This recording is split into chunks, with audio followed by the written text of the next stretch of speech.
Two later. So we'll open the meeting. I'll declare the meeting open. Welcome you all here. Thank you. So we'll just give Tim a minute maybe before we do the apologies. So we've got two people for public forum today. So Bruno, would you like to come forward? Where do I speak? That's a good question. Yeah. You want to sit or are you I'm only going to be a couple minutes. Okay. Andrew, seat there just temporarily. That's going to pick up the sound so that Judy Nidku, who's one of the councillors, who probably wears on this committee, she's got COVID, so she's on Zoom. Sure.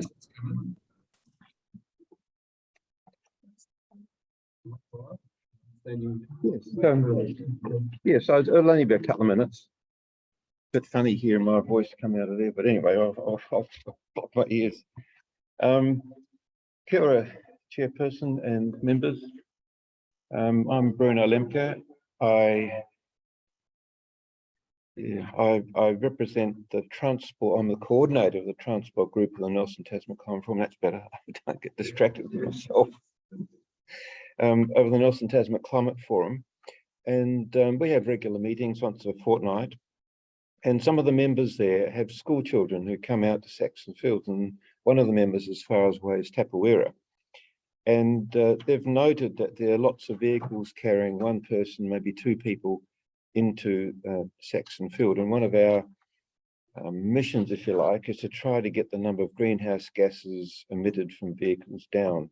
And we were just wondering if Saxton Field, or indeed the Nelson Tasman Climate Forum, can sort of contribute anything to encouraging players, parents and children, of course, who come with the parents, to do more car sharing. And it's an ideal environment because it's one spot, everyone comes here from different places, it's one time. So it seems to me, or seems to us, like an ideal way of actually doing some car sharing and filling up cars and bringing them there. So that's our first sort of idea. And there are a few apps. So I had a quick look on the internet, and there are a few apps, and they're very simple apps where you just have in one column here, you have the location and the time and the date, and then you have, say, the driver who is volunteering to drive people in, and the number of passengers the person can take, and then you just sign in and you go with that same person. Whether that could be organised by the sports groups, but it could be set up by the Saxton Field group. I don't want to sort of suggest anything in that respect. And the other option, which we're not so much in favour of, is having gates there where you charge people when they come in. You don't charge them a lot, you just charge them enough to pay for the cost of the parking in here, and putting some sort of restriction on people coming in, then maybe that will encourage more people to do ride sharing. But of course, the risk with that is that people will just park out the road there and then catch someone else's car coming. So we don't think that's going to save a lot. We think the first option is better. So end of my talk. Okay, thank you very much. Any questions from the members? No, I just make the comment to you, Mr. Chairman, that I think we're all very much aware of the issue out there today of climate change. Sure. And one of them is the children come in and have nice sort of easy passive recreation. So I mean, whatever we do, we've got to be extremely careful of how we make any endeavours in that direction. But personally, you have my every bit of sympathy for what you can do. Yes. And thank you for that. Yes, it probably won't work for all elderly people, because at the moment with COVID, sharing cars for older people is probably not the best. But certainly, I mean, the majority of people that come here, according to the parents, are actually school kids who are in sport, and then they're going to interact anyway with sport, and it just seems great. You can talk about the sport on the way to the car home anyway. So that's just my perspective there. And I'm sorry I have to leave because I've got another council TDC meeting at 10 o'clock, which is down the road a bit. So If there's anyone. One option I can put a comment with a website that's being established right now. Wonder about the opportunity to put some links on that to apps, or at least just have messages and encouragement of sports groups to organise amongst themselves. I know when my kids were younger, they did end up carpooling quite often to various games, shooting place. Not every parent. Sometimes if you had multiple siblings, they were in 3 different places. Sure. You had to kind of organise amongst various parents anyway. So, but I think we could put messages on the website. Hopefully the codes will pick that up as well. Well, we would offer the service of the Nelson Tasman Climate Forum if there is any, if you could want to reach out to us about apps and other mechanisms of facilitating car sharing. We've got quite a few experts on our area. So it has been suggested many times that try and get the bus. Yes. Yes. Yes. So buses are a bit more difficult because, I mean, the good thing about car sharing, you can get people to pick them up from their houses and you don't have to walk ages. I mind athletes don't have any problem walking. Yeah, that's right. Okay, thank you very much for listening. Thank you very much for accommodating me. Have a good meeting.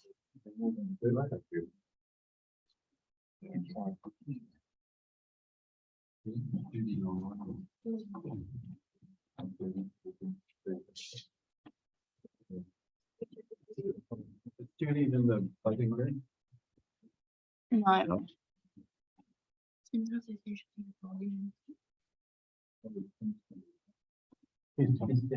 Here it is. Just going to cover apologies. Yeah, okay. You won't need to, because it's coming up. That's a real quick signal. Any declarations of interest for this meeting? We've also got Tim Murdoch. Cricket. Yeah. I'll just wait till Tim gets in the room, so Yeah. we can move to him. So, I'm actually in the room, if you can hear me.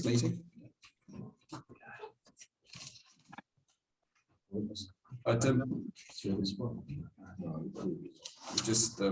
just waiting for you to cover them. We've got Tim Murdoch from Nelson Cricket now zooming in on public forum. Tim, all yours. So welcome along, and please let us know what your issue is. Okay, thank you, Maureen, everyone. Just thank you for the opportunity to have a chat today. I hope you can hear me. Look, this really has resulted from a meeting we had with Andrew and Jane and Rob from TDC about 3 weeks ago, when I was just explaining to them about, I guess, the lack of international cricket in Nelson this coming summer, but also some of the issues behind the fact that we're not really being considered to host international cricket in Nelson currently. I'll try and make it as brief as possible, but effectively, and it won't be a surprise, the reasons are that there's a lack of infrastructure at Saxton Oval currently in place that prevents New Zealand Cricket allocating international cricket matches to Saxton Oval. We were in consideration for one game this coming summer, and we were in competition with Queenstown for that game, but New Zealand Cricket decided to send the game to Queenstown instead, effectively as a thank you to Queenstown for stepping up last season during COVID and hosting a number of matches. You may recall we were supposed to host 2 White Fern matches at Saxton Oval, but they got taken away from us and given to Queenstown, partly because of COVID planning and the need to keep things in a certain area and region, but also because of some infrastructure bit more infrastructure that Queenstown has that we don't have. So we've been in discussions with New Zealand Cricket and Central District Cricket, who are our major association, to look at the reasons why and to see if we can host some matches in the future. And yes, there is a possibility we can host international matches in the future, but again, the lack of infrastructure, particularly around fibre and television cameras and towers and things like that, put us on the back foot a little bit. New Zealand Cricket and International Cricket are hoping to bring out a program of confirmed tours for the next 5 or 6 years, sometime this year. And New Zealand Cricket will then be asking associations to tender for matches on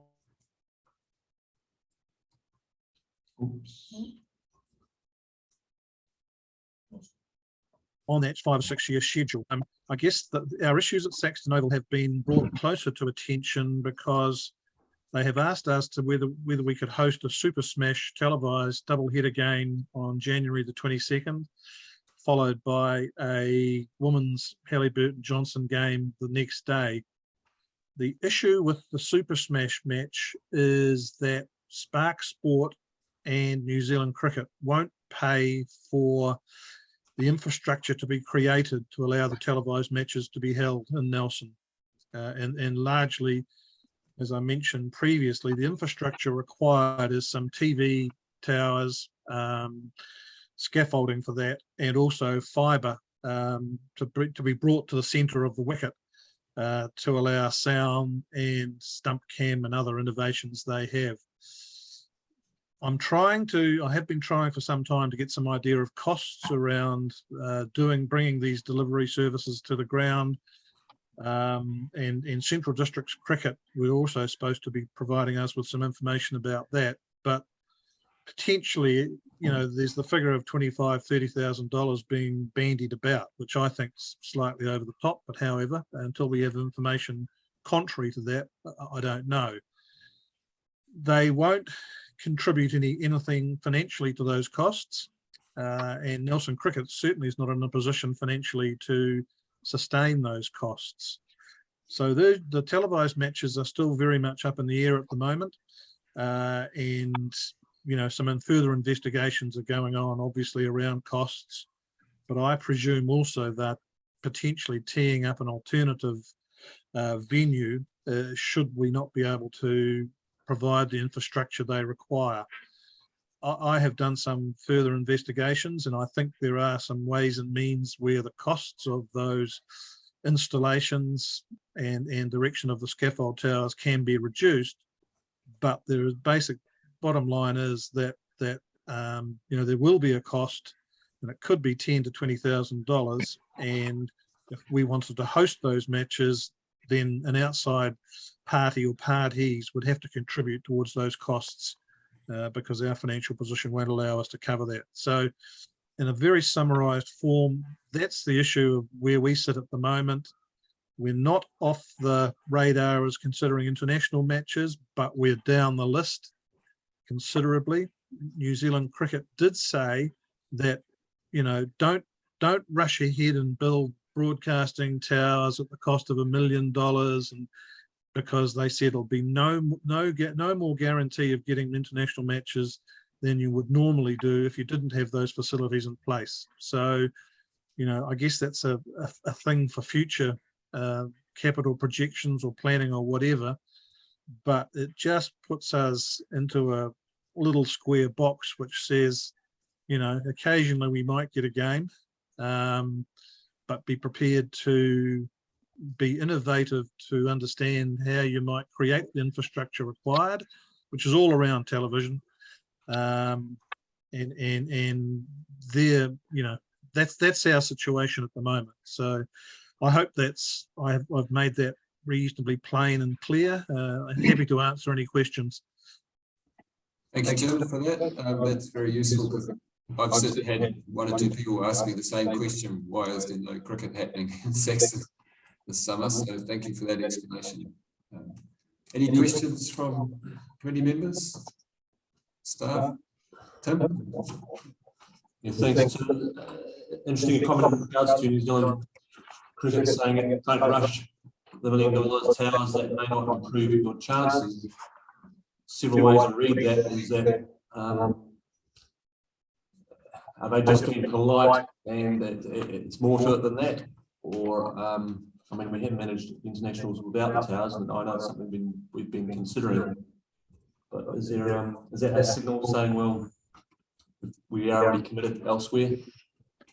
I don't believe so, but look, realistically, we're only going to get 1 or 2 games, every 2 years, or if we're lucky, depending on the content of the tours. So, we're an accredited international ground, that's fine, but we're a limited international ground in the sense that you do have to create that infrastructure every time we host a game. So we're behind McLean Park, Napier, Blake Park, Tauranga, University Oval. They were going to rush ahead and can put some towers in, some light towers in at a huge cost, and New Zealand Cricket said, don't do that. And I think this year Dunedin's got 1 game out of the number of international games that are being hosted in New Zealand. So realistically, over a 5 or 6 year period, we might get 1 game, perhaps. So yes, it might have been a message, but there was also, don't commit your association and the supporting councils to a lot of expenditure when it's not going to guarantee you too much games, quite frankly. Thank you. Good. Yeah, just one question there. Okay, we've got a problem with technology so far as the TV is difficult for them. What about actual ground capacity? Where do we sit on that one? There was no mention of that during our call, but and I don't think that's of major concern. That they do try to put us into a holiday venue package, and I said to them, well, don't do that, because a lot of people go on holiday in Nelson and they don't particularly want to go and watch the cricket. The last international match we hosted was in late November, I think 2019, before my time, and it was a great success. So, lot capacity, that can be filled by good teams, England, the top teams, England, Australia, and things like that. So I don't believe capacity is an issue. Thank you. Thank you. Good. Just quickly, so if we weren't going to rush the towers, and that's more of a long-term thing, which has always been on the table, what else could we or should we do that would help improve our chances? Because I thought we were on the map. I was obviously disappointed when I saw in the newspaper a few months back in regards to what had happened, but is there something else? Look, I don't believe so. I've been on the other side of the fence. I worked for New Zealand Cricket for a long time, so I know some of the issues that they consider. But that, I worked there a long time ago, so things have probably changed. Television obviously has a huge impact on the deliberation and finalisation of itineraries. Spark Sport and their outside broadcast partner only have 2 trucks, technical trucks, that travel New Zealand for events, one on the North and one on the South Island.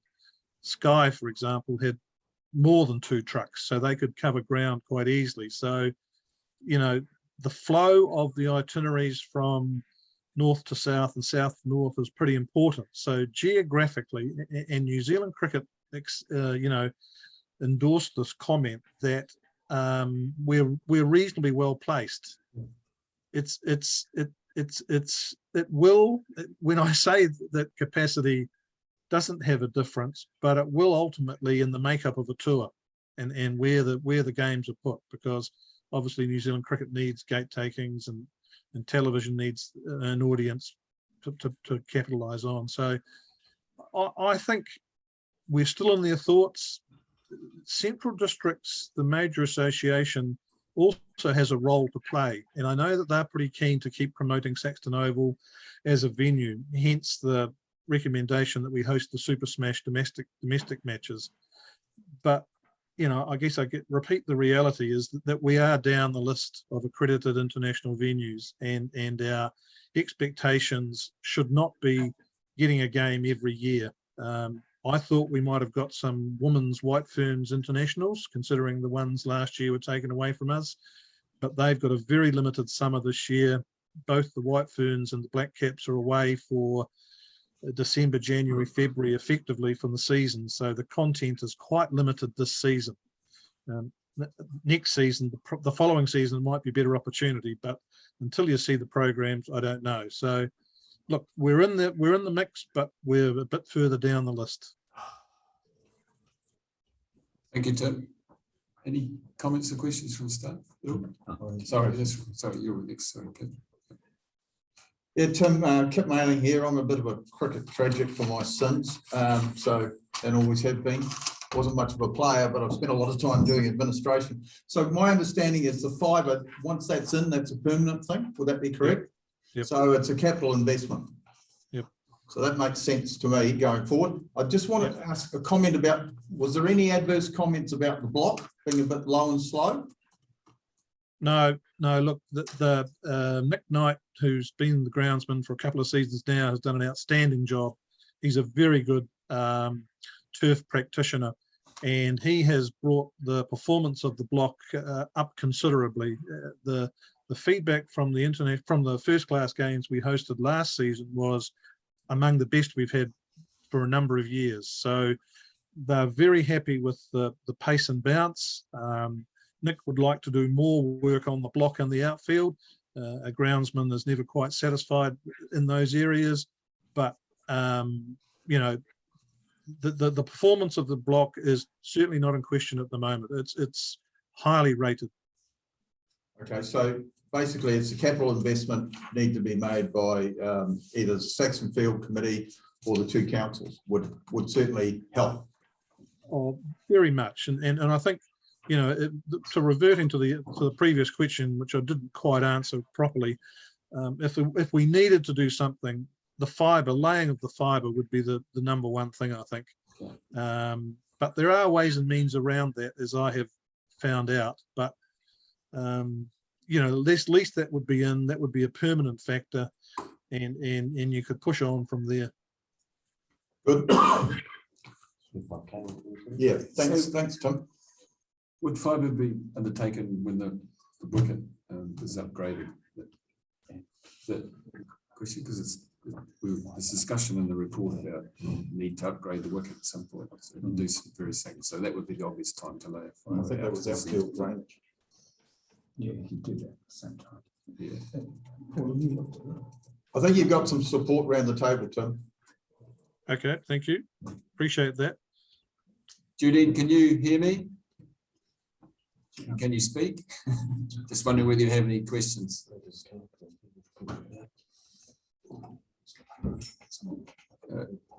nothing up on chat, so suggesting we keep a close eye on chat. She said she didn't have a voice and she's not feeling too. Oh, there's a question in cricket about providing media services. Good question. Was her question? Yeah, she's asked here. Cricket. Alexa, just typing there. Cricket No about questions. No questions. No questions. Okay. Yeah. Okay. She must have that covered. All right. Thank you very much, Tim. We'll probably discuss a little bit more under the staff report and the activity report, I suspect. So when we come to that, because there's other things on the agenda you're probably aware of in terms of perhaps adding some seating capacity and so on. So, yeah. Thank you very much for your time Thank and your you. comments. Thank you. Thank you. Appreciate the opportunity. Cheers. Okay. Come back to that, perhaps, obviously. No declarations of interest for this particular meeting. No updates to the list. Late items. Anybody got any late items? Did you want to speak? No, you're right. Okay, minutes, last meeting. Any queries on any of the accuracy in the meeting minutes at all? Happy to move, Mr. Chairman. Okay. Seconded, Tim. Those in favour, please say aye. Aye. Against, carried. Thank you. Most of the items in here will be an opportunity to see matters rising to raise in the activity report. So we can move to the first of the two reports, the one on the Saxton Field concept development plan. So Andrew, even though it said Richard's name on it, he's pointing at you pretty deliberately. System limitation with our system. I was going to take the day off. Yeah. Okay. Okay. Speak up so that Judy can hear any comments you make. Okay, I think I need to make it clear at the start that the draft development plan is only an indicative plan. It's not where we make decisions. It just shows opportunities for the future. The decision making comes back to this committee when it recommends to the long-term plan, and whether it gets through the long-term plan, then we look at doing a business case for the major projects, which comes back to this committee, and that includes the actual plan. So we don't need to get too excited about whether this plan is signing off for the future. It's definitely not. Sorry, Tim, I've got another thing. I can share one. Yeah, thank you. I did get one, did get delivered home, I saw. So I've did the first one, I think, in the 80s, and we've just used it as a guide to advise the committee about what's physically possible and also what's desirable from the user's perspective. And we've continually updated it. So this is just one more update. But we're now at the stage where we really don't have much room, and Saxton Field's at its capacity. So really what we're doing is we're just finishing things off mostly. The tracks and trails, a lot of them are half built, 3/4 built. Some of them gravel should be concrete. Some of them gravel should stay gravel. And so we've just updated the plan to show that. If I perhaps work through, and I did have a bit of fun this morning because my numbering system that I got through was done on the Nelson City Council's numbering system. So I've quickly been adapting it to the joint number. So forgive me. Thanks. So the demand for facilities far outweighs the availability of space and financial means to fund them. It doesn't include a regional lawn bowls facility, which we've been asked for. We don't believe that can be justified. And it doesn't include a gymnastics hall, which was previously requested. I've sat down with gymnastics, and they're really not at a stage where they can continue it further. They had 3 parties in their group. They're now down to 2. They're enthusiastic, the 2 remaining ones, but there's no way at this stage that they could come up with funding or work their way through the process. And I think at this stage we need to be working with them to see if there are other facilities that they can use in the meantime. So the third party is staying where they are, or has found an alternative? So they've gone back to they're staying where they are. Yeah. Okay. Yeah. And it's not ideal, but they could see that at least they've got something they can use in the future. First development plan prepared in 1987. The most recent one was in 2019. The Saxton Field Reserve Management Plan states that sporting recreation codes who wish to construct new facilities will have to fundraise at least 20% of the cost of those facilities, and the councils will contribute the remaining amount if approved by both councils. And that's important. Sport-specific facilities should meet the following criteria to progress. They need to be included in the Saxton Field Concept Development Plan, which is this one. They need to be approved by the Saxton Field Committee as a regional facility appropriate to Saxton Field. They need to meet the minimum contribution, financial contribution from the Sporting and Recreational Code, and they need to be included in the long-term plan of both councils. So if we approve this today, it's only one step in the process. Pathways. The function of the pathways is to link facilities off-road for the convenience, safety and recreation pleasure of pedestrians and cyclists. Walking is one of the most popular activities at Saxton Field, particularly for older people, and it's increasing. So completing the network of walking pathways is proposed. They're also used as training venues for a number of the sports who take off and run around these various tracks and trails. So I have a list there of proposed new concrete paths, a list of proposed new gravel paths. I then move on to the request that we've had from for the outdoor basketball court. There are a number of young people who come to Saxton Field from Richmond and Stoke, and they want to just play basketball, and they don't want to be in the building. And we just felt that it was a good idea, and it was promoted by Sport Tasman to create an outdoor basketball court where these kids can play.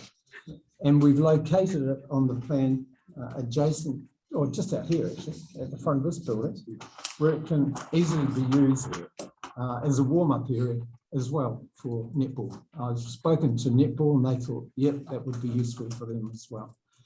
And they currently, the problem they have with basketball is the kids use the netball courts when they're not in use, and their slam dunks quietly wreck the hoops for them. So netball very much supported.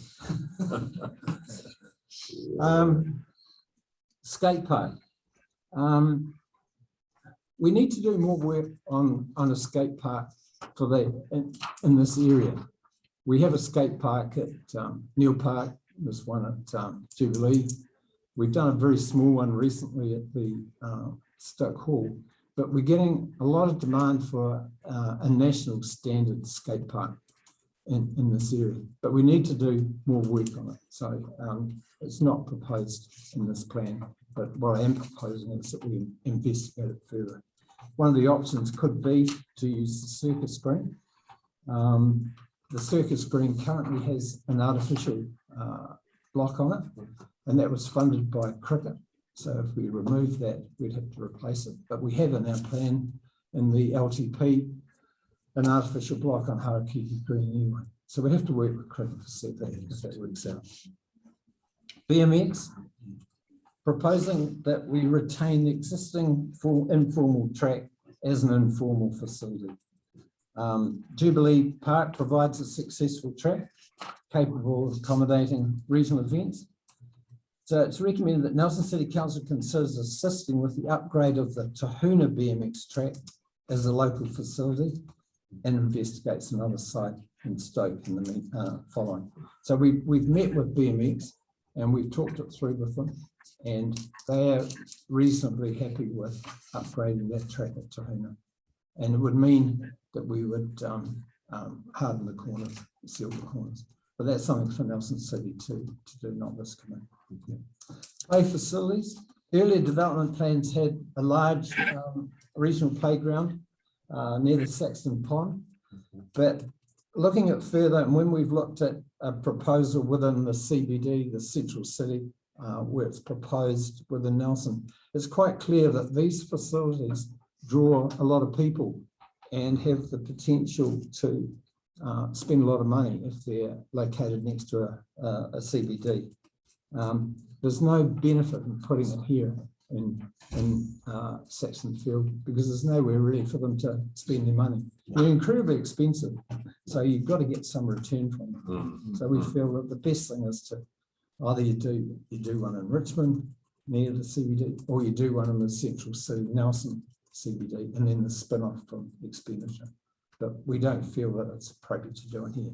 So what would we do here? We would just have playground facilities scattered throughout the Saxton Field. So that if one member of the family is playing football and another one's playing netball, some of the other kids, there's something else for them to be involved in. So more than the one we're looking at. Yeah, and it wouldn't need to be as elaborate as that. It would just be small items scattered around.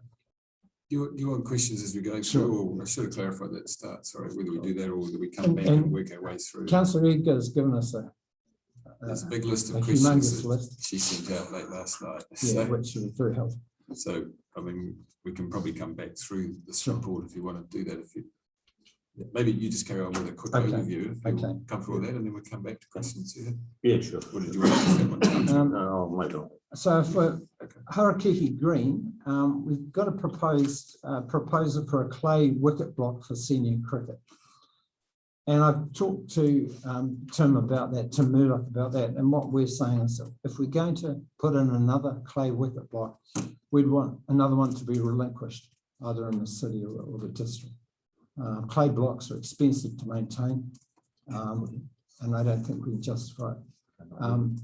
Cricket are looking at more artificial blocks where they're getting the quality of an artificial block now is much better than it used to be. Okay. And they're proposing to play more cricket on an artificial block. It's just too expensive. It's too expensive for the councils. And even cricket are only For Nelson, only paying 10%. That's too expensive. And so we're looking at another artificial block for lower grade cricket on Harakiki as well. But that we've got money for that in the long-term plan 24-25. But I think we need to do more work with cricket to negotiate a better response, better result. The indoor cricket and target shooting building, they're keen for us to seal the entrance driveway and car park, but that's just something that we would be doing, of course, when we can afford it. Velodrome Champion Pavilion.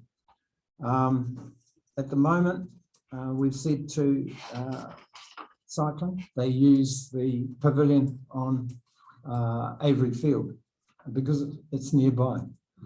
And it's perfectly fine for their needs at the moment. And generally cycling accept that. However, eventually, longer term, we're probably going to have to put a pavilion in. And if we do, it should service both the velodrome and Champion Green. At the moment, we have funds 29-30, 30-31 for some of it. So that's something that we've got time to think about and whether it's a priority. And I suspect that as 29-30 comes along, we're probably going to put it out even further. So this is really indicative. Yep. And I've spoken to both the cycling enthusiasts and baseball. And baseball, their first feedback to me is they would like to see it on Champion Green, whereas the cycling people would like to see it on right beside the velodrome. I'll come to baseball in a minute, but perhaps I'll deal with it now. What I've said to baseball is it's absolutely ridiculous that we have a baseball association and we have softball working independently of each other. They should be working together, and that's what they do overseas. So we have a perfectly good pavilion, an excellent pavilion, which is shared with hockey and softball. And what I've said to baseball, long term, you should be in that building with softball. And when they thought about it, they were supportive. I then followed up with a meeting with softball, and previously they'd been against it. But I met with the president, and he said, "Well, we're starting to see the sense in that as well." So they're not as negative as they were in the past. And I think there'll come a point where we just have to call the shots. We just say to them, right, sorry, we're paying the bulk of the money for developing Saxton Field. And that's what those are the conditions. But we'll get support from baseball. And I think by that time, softball will as well. But related to that, and for some time we've talked about purchasing the Radio New Zealand site. And at some stage, we're going to have to do it. We haven't needed it till now, and we've had use of the fields, but there's going to come a time where we should be purchasing. And Radio New Zealand have always said to us, yes, we will move if you can find us somewhere else and replace our technical equipment. It's not cheap, but at some stage we're going to have to do that. And if we do, that would be an ideal location for a new baseball ground, not on Champion Green. So Rod's been doing some work with baseball. They're moving on to Champion Green at this stage, but we feel that they shouldn't invest too much onto Champion Green with a view to them moving across to baseball, to the Radio New Zealand site in future.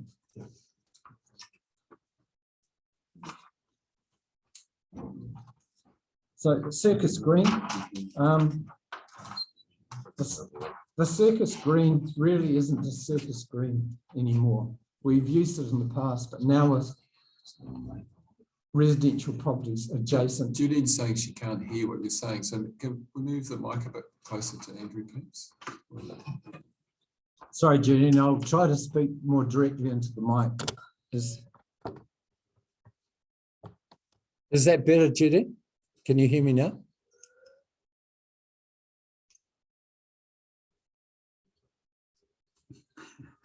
Okay. I'll keep. Try and raise your voice a wee bit. Alexa should just type something in. If you Other don't speak, people then other before people about will it. talk. Other people. Ah, So okay. just tell them that Oh. other people are just muttering away to themselves. Other people are just muttering away to themselves, so I'll just give them the evil eye. Thanks, Judy. And then run.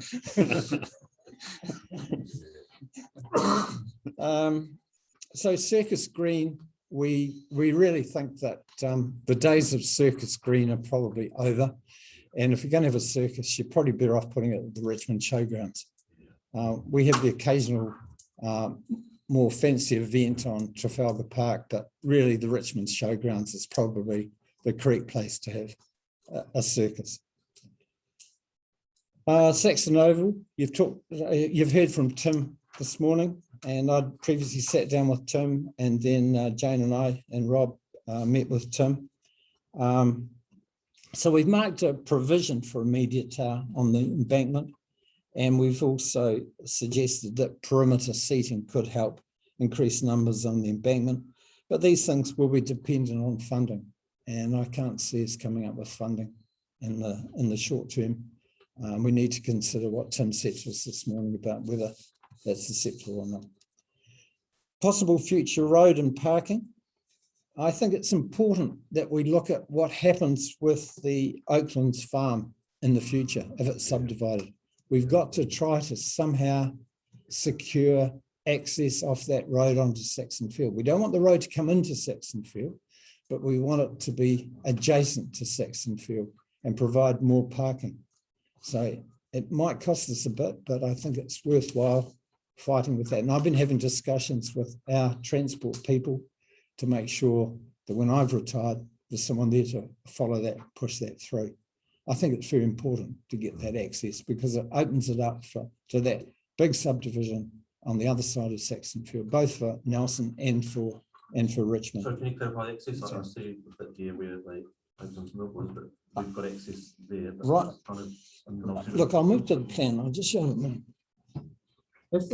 If we have a road link this development here, and if it in the future links up with Suffolk Road, we want the road to be as close to Saxton Field as possible, rather than out here and more houses there. We don't want houses along there blocking access onto Saxton Field. If we could have the road against Saxton Field, then it opens up Saxton Field and provides more parking, either on-street parking, or we can put take a chunk of parking in here and a chunk of parking in there. So we go on that? How much influence have we got on that? well, I think we've got a lot of influence. Okay, very good. A developer probably won't like it because it puts up the cost of the road. They don't have so many residential lots coming off that road. Right. But I think it's so important for the region that we've got to do something about it. Keep that in mind. So we may have to do a bit of a cost share with the developer when he goes ahead with I it. think we're going to make a contribution towards it. I tried when Suttons did their development of Day Lynn around here. I tried the same thing, but I was unsuccessful. It went to a hearing and we couldn't get it through. But I think we've got an opportunity now. Oh, we did buy two sections, if I remember. We did. Nelson City, we purchased them from our subdivision reserves account. We felt that rather than take a neighbourhood parking here, it was better to take those two sections there, which opened up access into. I think it works very well. It I does. spent a lot of time in that area. Yeah. It was a very good move, Andrew, at the time. Yeah. So Judy's just said she's having trouble hearing the other people's questions, so maybe we'll go back to kind of trying to move the mic around when people have got questions after Andrew's presentation. So that's a bit. Sports lighting. Apart from proposed lights for hockey, the Saxton Field was not considered a priority for additional sports lighting in the review that we've just done. So it's not really a big deal for us. Even and again, someone says, why don't we like cricket? Well, that's just impossible. It's just way beyond our budget to provide lighting for a small ball for matches, which we hardly ever have. Artworks. We've always considered having artworks through Saxton Field And that's been promoted by Sport Tasman, who in the past have suggested that we have artwork, sculpture that could reflect sporting activities, recreation activities, and continue that theme. But that's something, and I think I've described it as it's a nice idea and something which I would think would be wonderful, but at this stage we still have other priorities. We have a budget in 22, 23, 24, 25 for an entrance feature, a naming entrance feature off the main road.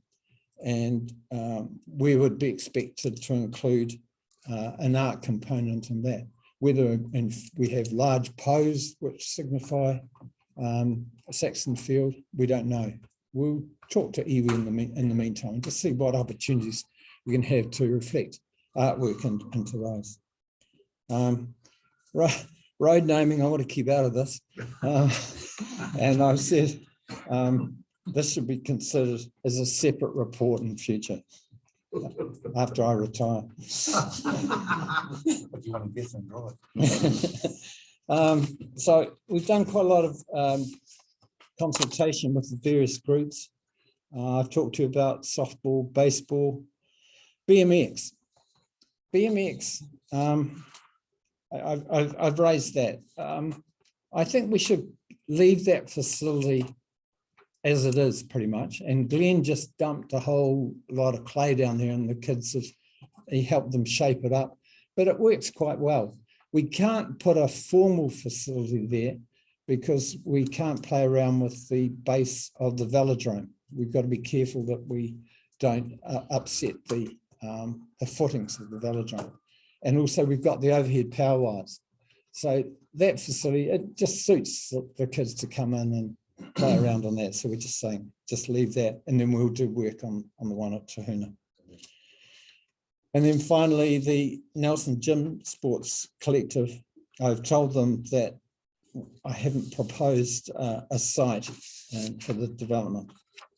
And I think we need to look and see whether there are other facilities nearby, possibly in Richmond, whether there's something else that they could use in the meantime. But they're not in a stage where they're ready to move anyway. So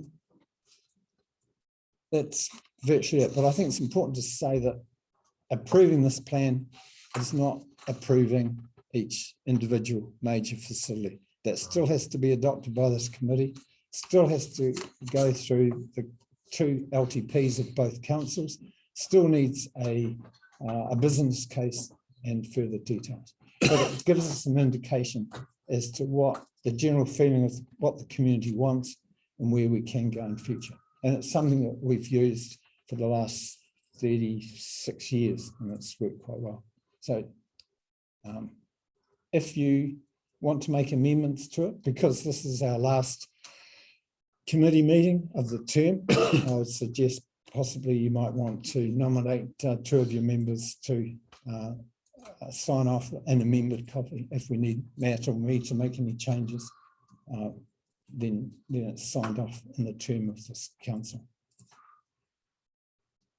Thank you. Andrew, Judy's just asked if we can go through the questions now, so maybe that would be one way. It would be a bit easier if you did them all on one hit, if I can suggest, and why the mic's over your side, and then if there's additional questions from members, which I mentioned will be in comments, we'll perhaps do that next. So Judy, you okay? Your questions are going to come to Andrew now as responses to your questions. Thanks, Judy. And I as always, I appreciate all your comments that you send through. I won't be able to read your responses, but Derek can translate them for me. So how did a competitive skate park jump to the top of the priority list? I don't remember it in the facility analysis done by Sport Tasman. We already have skate park facilities at Neil Park, Richmond and Tahuna. The answer is, I wouldn't say a skate park is anywhere near the top of the list. That's something that we just need to investigate further. 4.3, what proposed land purchase? I didn't quite know what you meant by that. I think that's probably what you just covered actually. About- It actually refers to something in 4.1, so I think along that boundary with the running property. Okay. is- Okay. That's what I take it as she was referring to. Where is the proposed Harakiki Green car park? I dropped that in your letterbox this morning. And it relates to, and that's something which is probably a way off as well.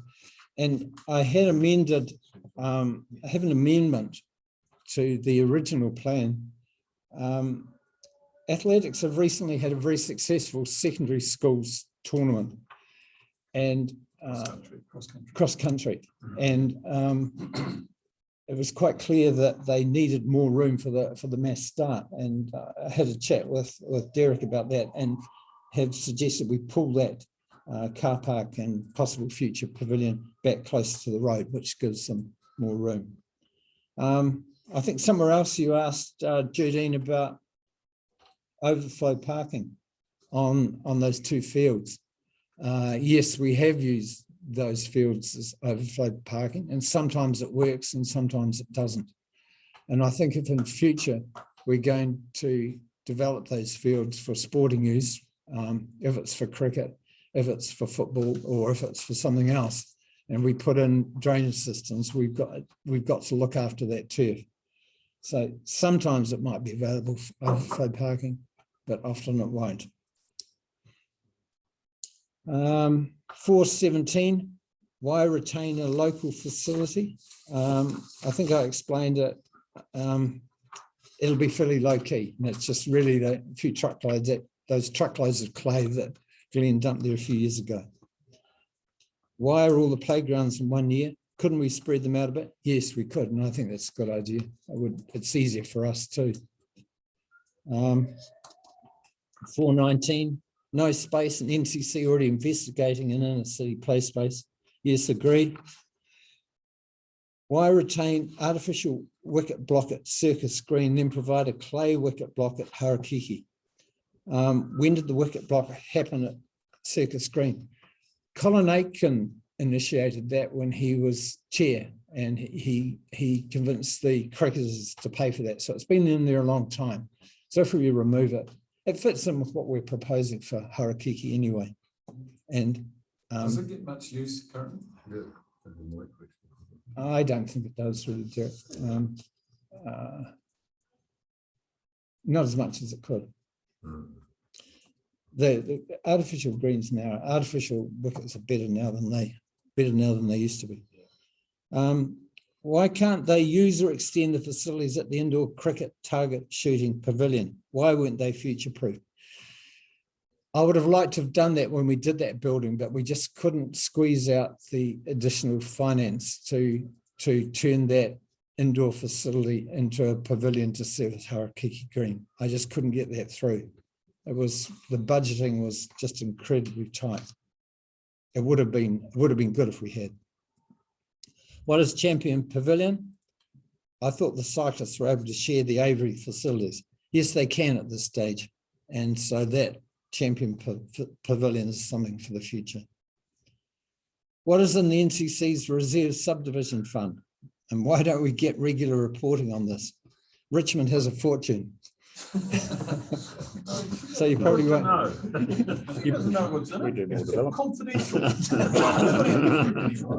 So Judy and I agree, they probably won't need our money, will they? We do have quite a bit of money in ours as well. Sculpture Walk was never meant to be limited to sporting related art. It definitely shouldn't be. I might not agree, Judine. I think it's a good opportunity on a major sporting facility like Saxton Field if we can promote some sporting activities. It might be that not all of them would be sporting related, but it'd be good to have that theme. But anyway, they're nice to have, and I think it's going to be a while before we can come up with funding to do that anyway. 438, not policy around naming. I don't know what that one was. road name. Security marshal. Oh, yeah, that's the one I want to keep out of.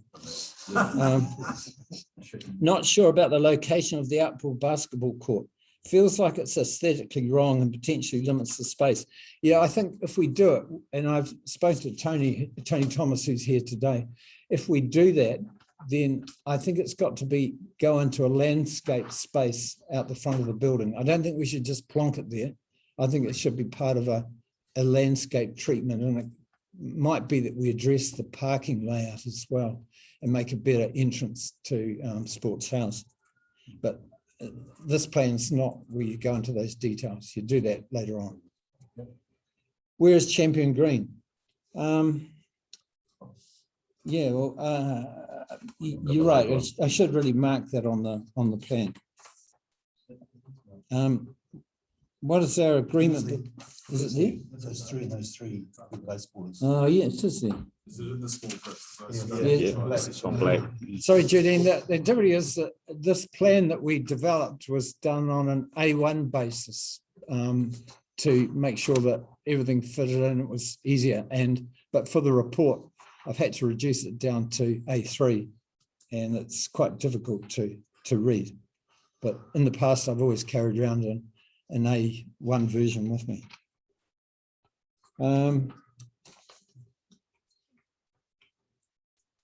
Where is this in the budget's timing? It's not in the budget as yet. What is our agreement between codes and codes using our facilities? How often are these renewed? We should be able to sort out the softball, baseball issue. Very strongly agree with that. I think we've got to make sure that we're making decisions which best suit the wider community and both councils. I agree. There needs to be a combined investigation. Yep, I agree with that too. What is currently hockey car park now says 2 Oaks Green, but this isn't mentioned in the report. No, I think you've just misread that, the plan. The parking isn't affected. That's the grass space, that pink area is the grass space where we currently have football, but we've always made it clear to football that in the future, when we need a third hockey turf, and that won't be for quite a long time, that's the logical place to put it.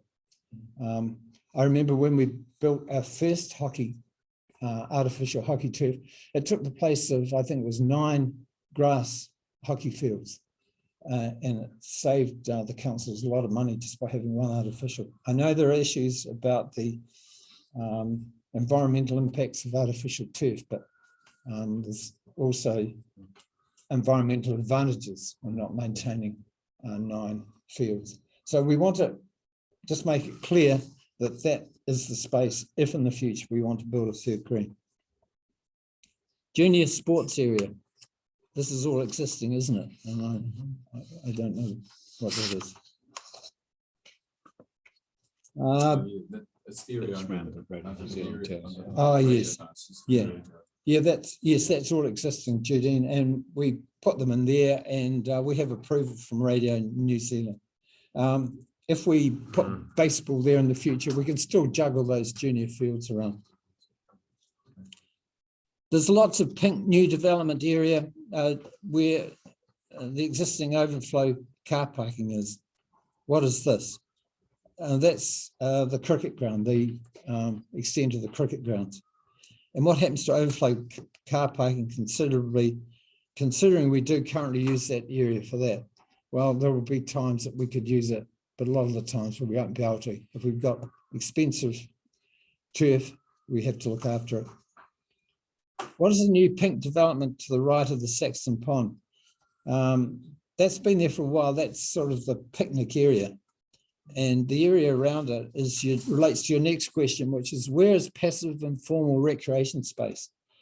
And we've tried to keep that area in there as the passive informal recreation space. That's that big area behind that pink boomerang between the pond and the car park. So you could put some playground in there too. Yeah, you could. And Velodrome, pleased to see you checked on my spelling. Yeah, thank you. So Judine, did you have any further questions or any issues with my answers that I could help with? As a team review, Just, large yeah, open space. What large open space would be used for that? We've had Jane DeFu along talking about that. Well, we've used, in the past, we've used the cricket oval and we've used Champion Green. And I think that's one of the advantages if we don't allow long-term permanent baseball on Champion Green. It gives us opportunities for other activities. So other question up there, Andrew, is where will the overflow parking go if hurricane is used for cricket? We just Don't want damage. we just won't have it. We just can't. We just really can't provide it. And she's There's also another got one there she's too. put up there, will it be a separate Saxton Field asset management plan, or is it activity management plan? Probably activities. This LTP. Yes, that was the intention. Yes, that's the intention. You're working on. Yeah. We're working on a Saxton Field activity management plan for the next round, so 24 to 34. Okay, did you hear that, Judy? There's one in preparation now.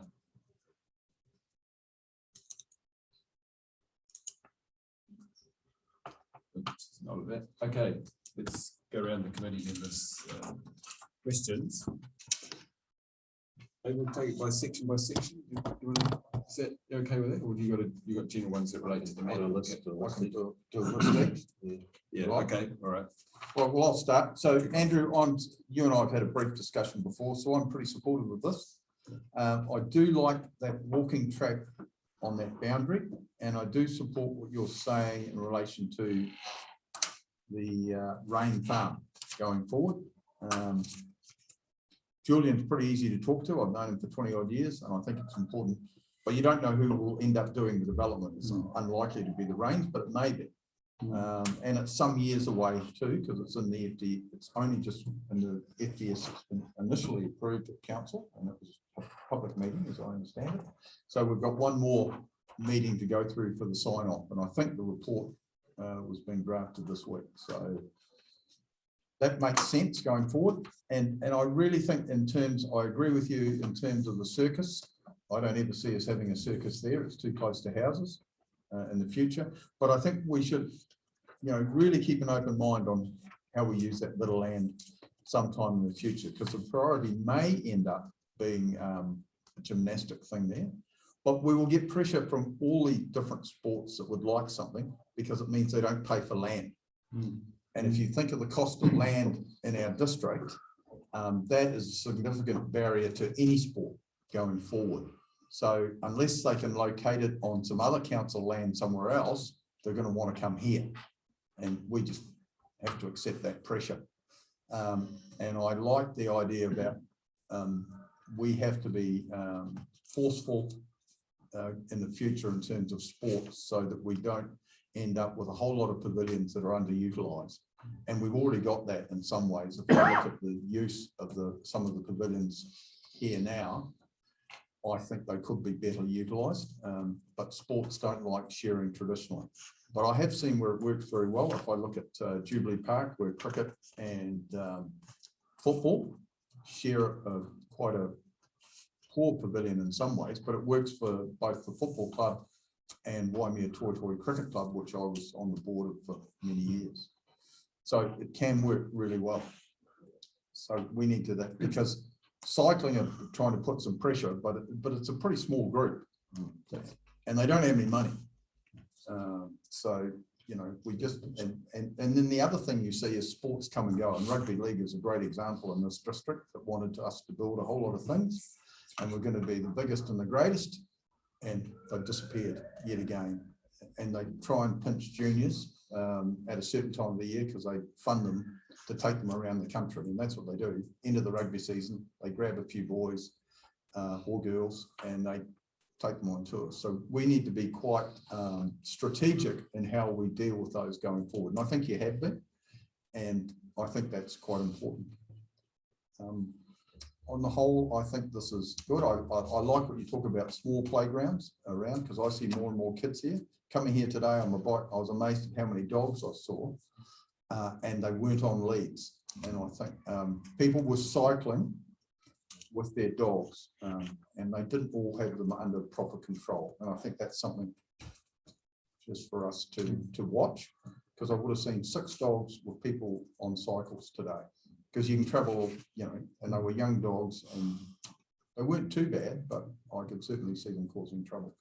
So that's something we need to bear in mind, because it can detract from other users of the area if they're running their dogs in that way.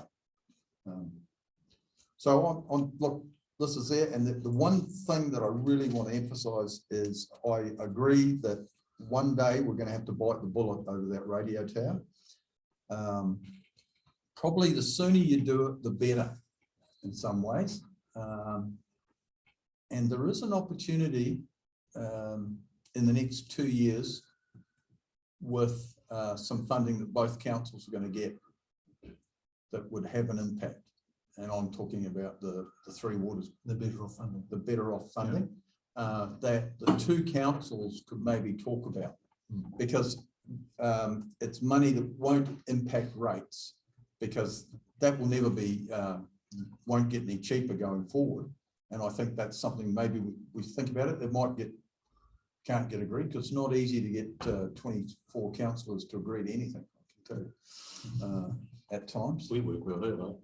Yeah, we do. Our team. Yeah, but I mean, when you get the 2 councils in one bill, one meeting, it's not easy. But I see that as a possible opportunity. So, because there is going to be about $40 million between the 2 councils. So, roughly, because we're both getting about the same amount, I think. I think we get slightly more at Tasman than Nelson City does. But really, I looked at that radio tower on the way here again today, and I've looked at it for 50 odd years. The sooner it goes, the better, from my perception, long term, to add to this park. So I don't disagree with you on much, but I'm sure the debates, and you're not allowed to retire too soon, because I'm older than you and I'm still here. And we're standing again, so you guys. Yeah, we're both standing again. We're both standing again. Whether I get on or not, it's another thing. That was the understanding that you'll continue. Yeah, he hasn't told me how much he's going to pay me for me to vote for him. I've already told him that we're going to drink them fit. That's not for the vote. I've got more work for you to do than that to get it in fit. All right, so those are my observations and things. I really think we need to be quite strategic, because that's the last bit of land that and how we use it. We don't need to rush into that decision, but it is the last bit, and I agree, shouldn't be used. It's hardly ever used for cricket. I've never seen it on a Saturday morning again in the last 10 years. Not even casual. No. games, like- I have seen the odd pickup game where there's been a social group there, but The you one in the often see Mai Tai it- gets used for social cricket quite a lot, actually. yeah, but it's not great. So Okay, cool. that's me. Tim? Cool, yeah, so probably a fair bit of overlap, I assume, from Trevor and Kit here. Yeah, I think that caught a bit there with Circus. It's a brilliant spot in the sense that it's visible approaching, so that I think it's got to be the right thing for that, and there's no harm in leaving that vacant for a while. The basketball outside the boardroom there, would that be an issue? I know we've got basketball over here, but the bouncing in front of the office space there, just a knock, would that cause a distraction? Or? Yeah. He was the one who promoted it. Yeah, that's what I was trying to read your body language when it came up, because outside your office. I think it generally it came more from netball wanting a warm-up area, and currently they use the track just down here, the driveway down here as a warm-up area. Obviously, it's not really they're great for that. And we certainly suggested that if you're going to put a netball warm-up area, and then it would make sense for have a couple of basketball 3-on-3 type courts there. I think personally, look, it's a good spot for it. We've worked through it. It's not going to be a noise distraction generally during the term time during the day. don't see too much of an issue Okay. with that. So for me, I just thought there's a good bit of green space. Whether that sort of, once you put that there, whether it obsoletes something else that space goes, but wondering if there's another spot for it. But if that works in with the bigger picture, so be it. Andrew, it was great reminding us about the Oakland's access along there, and I'm always concerned about, we've got a huge, brilliant facility and a brilliant space for the two towns, but I always get worried about as the city grows, accessibility in and out of there, rather than people to transfer across, etc. So whether needs to be a big red stripe along that Oakland's there, just to remind us in the future. Councillors, Matt and I drew up another plan which showed a proposed road layout and how it could work and car parking, etc. But I didn't think it was appropriate to Not our land. put it at this meeting. Yeah, no, fair enough. So, so that, and even the greater area around here, I mean, as transport's coming through that area there, it can be hard coming off and on. That aside, the other things that came to mind, playground, the pond, it just makes me nervous about a playground for young kids. Near a pond, I know we're going to field, saying at Queen's Gardens, and but that's not a playground, but if that's an issue or not, makes me a little nervous. Area was the tower there, I'm similar to Kit there, bite the bullet. I guess it's a practicality of finding an alternative spot, but I think bite the bullet on that. I see there we've got baseball or so forth, and you've got those smaller football fields. Those smaller football fields obviously get used extremely well for school tournaments and younger youth tournaments, and I like how you got fields there and summer soccer, etc. So I would hate to see that lost. That sort of leads me on to artificial turf. So I know I've pushed it hard, and our council been pushing it hard, apart from this last council, and obviously it's a Nelson issue. It just didn't get through, and if it's a similar council again, that won't get through, but we may have a different council. So I sometimes come back to thinking, not ruling out the fact of an artificial football turf at Saxton. That hasn't been a priority for me in the past, but maybe we keep that as an option, especially I fear we have, which we've lost a lot of those school tournaments now down to Christchurch for the kids in age group tournaments because of their artificial turf. And I think that like cricket, we danger of dropping off the radar now for those school youth representative tournaments, which bring a lot of people in for quite a few days with their bigger groups, and this serves that very well. The other things that come up here is, and that also can be used for rugby as well. The gym sports, obviously, that had some potential, but good to know where they are at the moment with that gym sports. Maybe I know this is a council thing, but keeping in mind that we've got obviously like the Stoke Memorial Hall that may be rebuilt or demolished or refurbished. That might be something, I know it's a council thing, but looking at a bigger picture of whether we were going to keep the space open at here, maybe as a focus, but it's something else to talk about what their needs are.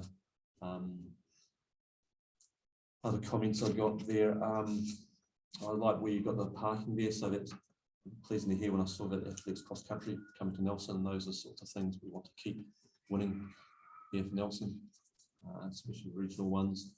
So that parking, I love what you're doing there. And yeah, I think don't be afraid to keep some of those spaces fairly open in the future.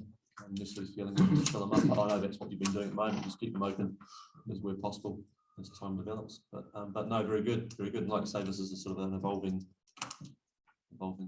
piece, but it's good to have it sort of put down so we can sort of see if it fits in a year or 2 or 3 time. I think it's all I've got. Thank you. Thanks, Tim. Trevor? Every time I pick up a document, something similar to this, what really frightens the hell out of me is the amount of land that we have to set aside for parking. It's just incredible. And I mean, I don't suppose there's any ready answer to this one, but I get the feeling, of course, that there will be more and more people will arrive on their bicycles. And so we have to be really pretty concerned that we've got good, easy and secure parking for cycles. So that's quite important.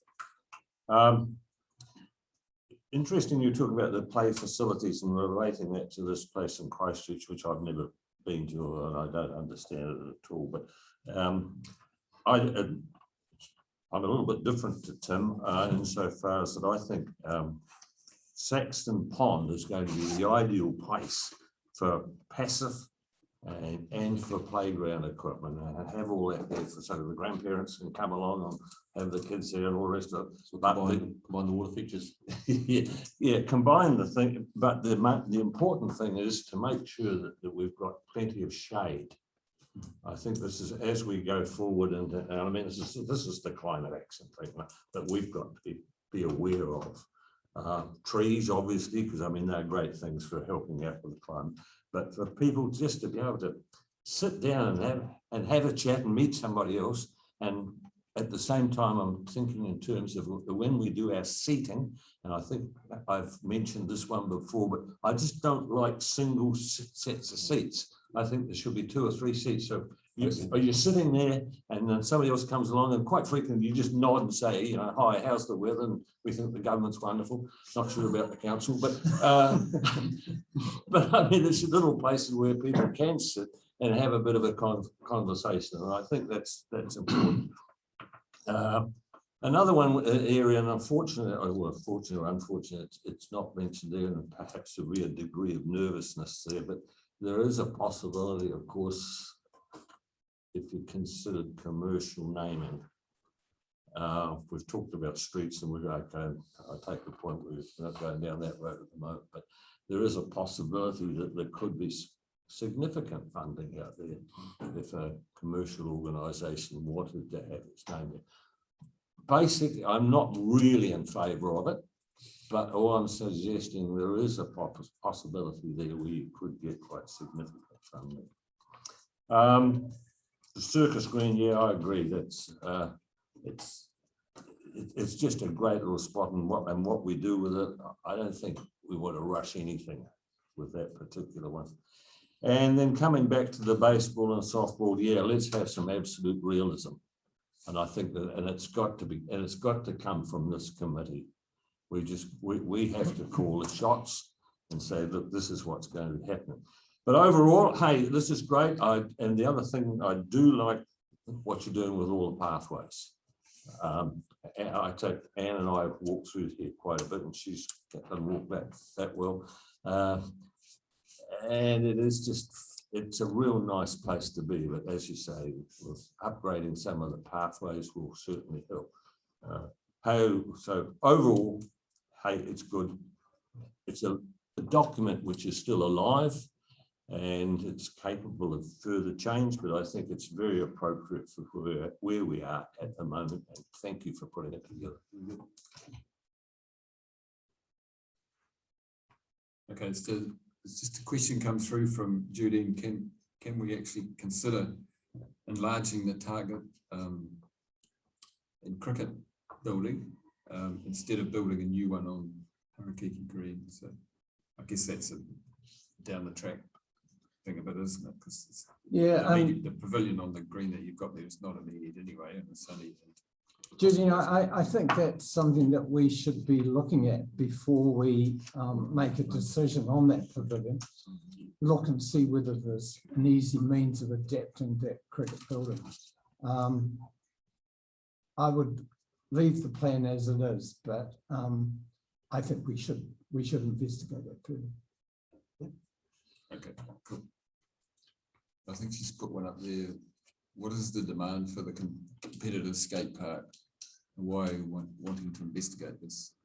In terms of a big facility as opposed to the disseminated ones that we currently have. We're finding that there's quite a surge in interest in skateboarding, and the numbers using Neil Park, and probably even more so that small facility that we have in Rutherford Park.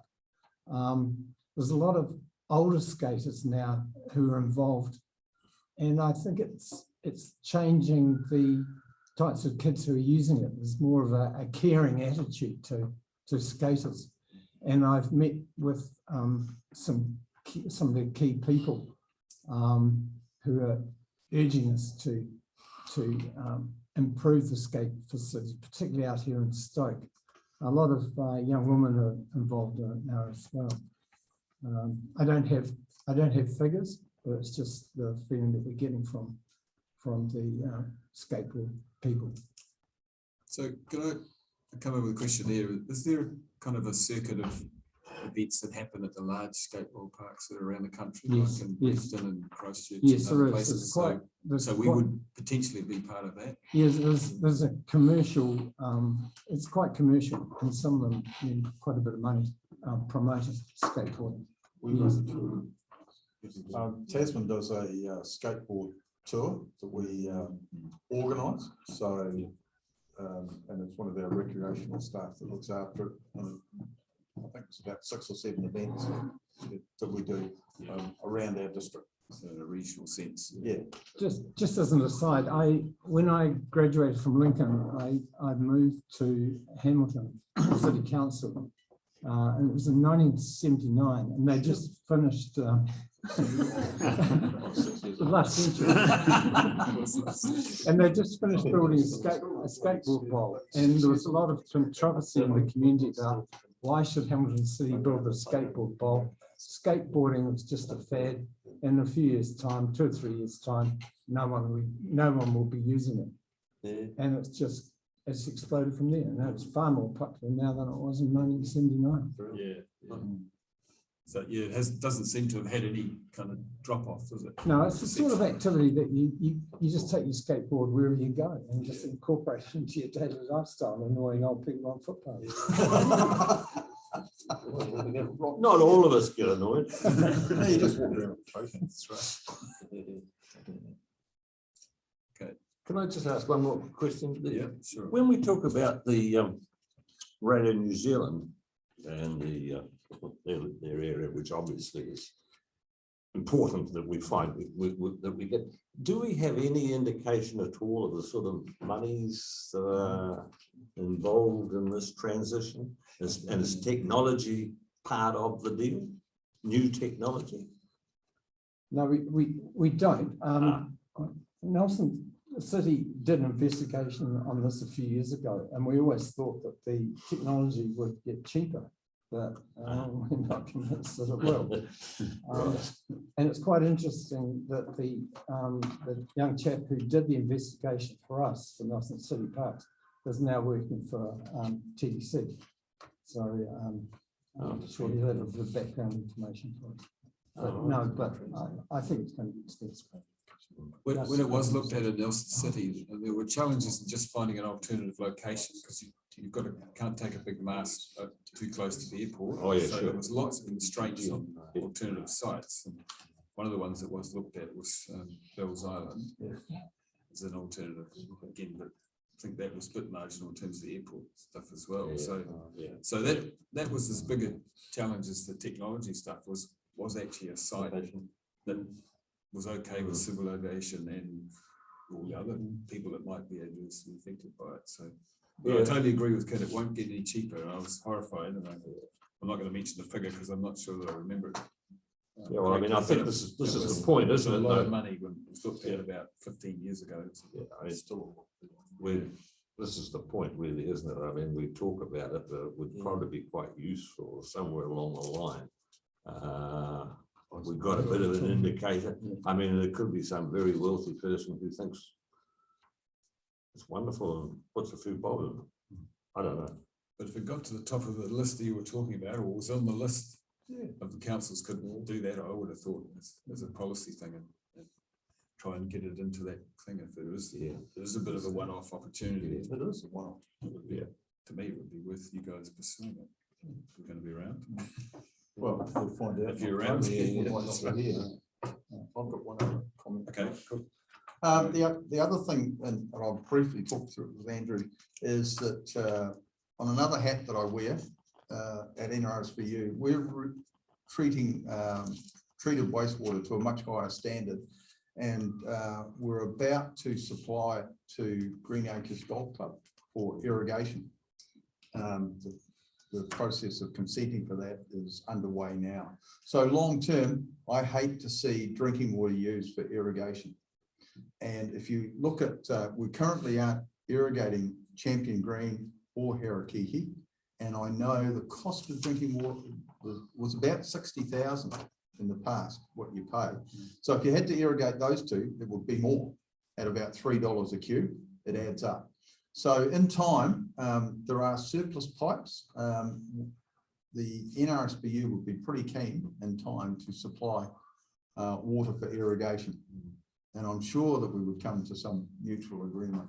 It was talked about Nelson Golf Club as well. Yeah, Nelson Golf Club, but theirs is, well, they've got something else hanging over their head. It won't be an 18-hole course, I don't believe, in 10 years' time, because they're going to lose a bit to a runway extension.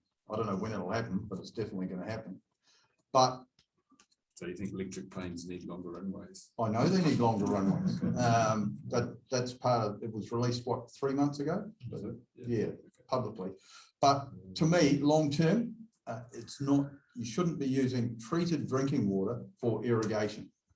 And it's treated wastewater is used widely around the world for irrigation. You just have to treat it to a standard that it's safe, and that's what we're able to do. And it's used a lot in Western Australia because they're so short of water. So I think it's something for us to think about in the future. And they're both council organisations at the moment, but long term, they're still going to be owned, but under the three waters, it'll be a slightly different thing. But it would be good to have that sort of discussion or memorandum of understanding. You can do that sort of thing before the three waters come in, which to me makes sense, because I know some of the water for here probably comes from Richmond, but I just hate the idea of seeing water that costs $3 a cube to be used for irrigation long term, because we think water is expensive now. It's only going to get more expensive because of the cost of the infrastructure and everything else. So that's a particular personal view that I have, and I know I've got a fellow board member from NRSBU beside me and another one beside me. So three of us are on that board. We're full of that stuff. Yeah, we are. But I just think it's something that we should bear in mind as a committee and as councils to utilise that wastewater. And there is a benefit in our relationship with iwi, because the less we send to sea, the more they like it. So there is a win-win for both our relationship with iwi and for not using a precious resource in a wasteful way. And I think they require extra capital. Oh, it will, but not hugely, because some of the pipes are already there. You're actually just sending it in a reverse way, because we've actually duplicated that piping, and that's part of our long-term strategy. And we just need that recorded.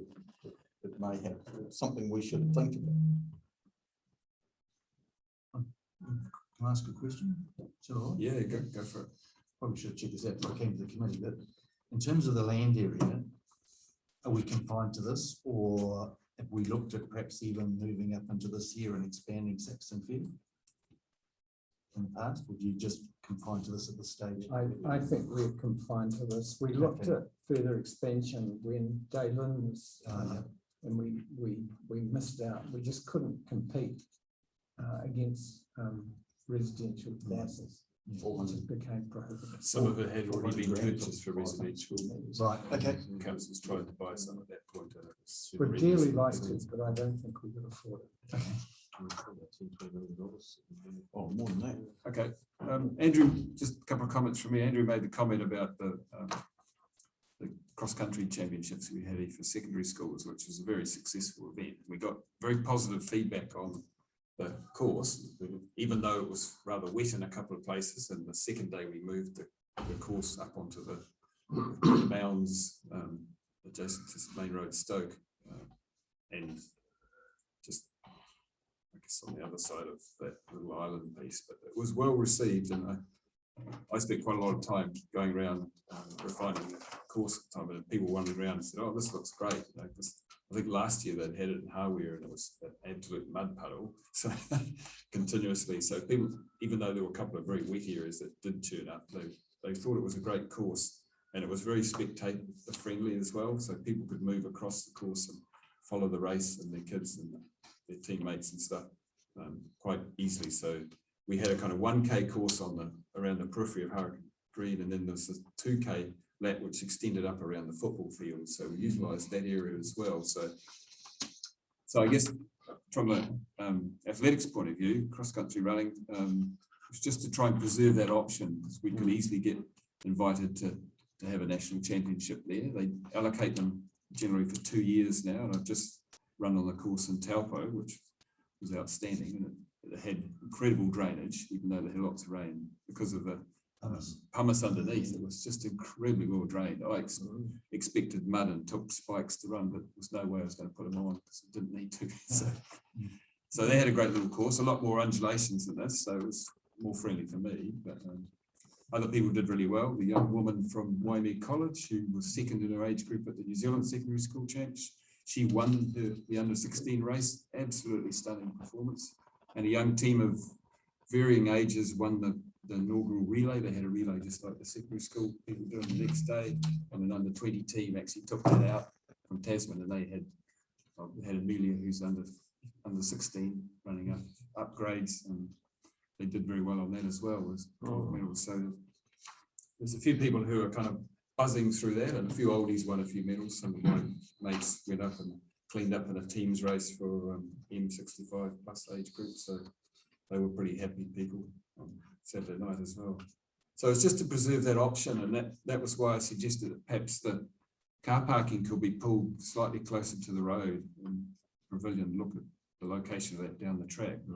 Because one of the criteria that secondary schools sports wanted was a reasonably long start distance from the start line that was reasonably flat, because sometimes there's very big fields, so you need to kind of allow people to get strung out a little bit before you hit a narrow and a turn. So, and that the start area went right across where one of those wicket blocks is currently proposed to be, which if it was the artificial one wouldn't be too big an issue, because you can put a mat across and athletes can run across on that. But it's just to try and retain that option as much and as long as possible, really. I'm generally pretty happy with what you've put forward, Andrew. I think having some flexibility and just keeping, the comments that Kit made, I'd agree, just keep with the circus thing. I think it's probably a bit of a past thing for Saxton Field. I think there's more appropriate sites for that. But yeah, just, I guess, preserve some options and have a good look at whether gym sports is viable here, and if so, where would they go? And the same with the skate bowl park, if there's kind of demand for that. I know we've got facilities at Neil and Rutherford, Nelson and Stoke, so there's one in Tahuna too, reference in your report. So there's and plenty around in Tasman as well. So looking at whether there's a need for a big regional one that could have some national use would be well worth doing. And also, I do think pursue the radio mast as much as we can. If any opportunities come along, as Kit's indicated, I would totally support that. It kind of feels a bit strange, sport around there, just the kind of buzzing from all the electromagnetic radiation. Although I'm not sure that it's necessarily poses a direct health hazard, but it just kind of feels a bit strange with that plonked around in the middle of those fields. But that area does, my observation, that gets a lot of use winter and summer there. Football, so I totally agree. It's a well-used area. And I think also the turf option down the track for football, maybe other sports as well, is certainly worth looking at. They will save a lot of grassed areas and a lot of expense. And they have so many more games on them, as Tim well knows, and others.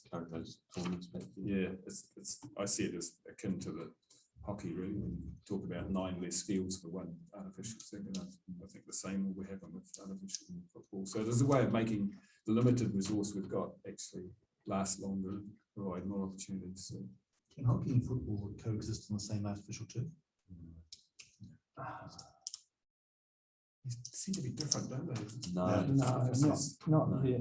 Okay. We did quite a bit of work on it, and it was different length of the fibre. All right. Because we're trying to change direction running on it, but maybe it's something you can use to. And potentially just need to kick the ball around because everybody else is underwater. Yeah, just off the thought of the combined facility is that we've got both. We were looking at a combined facility on Guppy Parks, Rugby. but there was a bit of compromise on both parties. Right. I've been to one in Palmerston, this conference up there, had a good look at the one up there, and that was listening extremely well for both, surprisingly, both for rugby, football, and they just shaking head why we hadn't.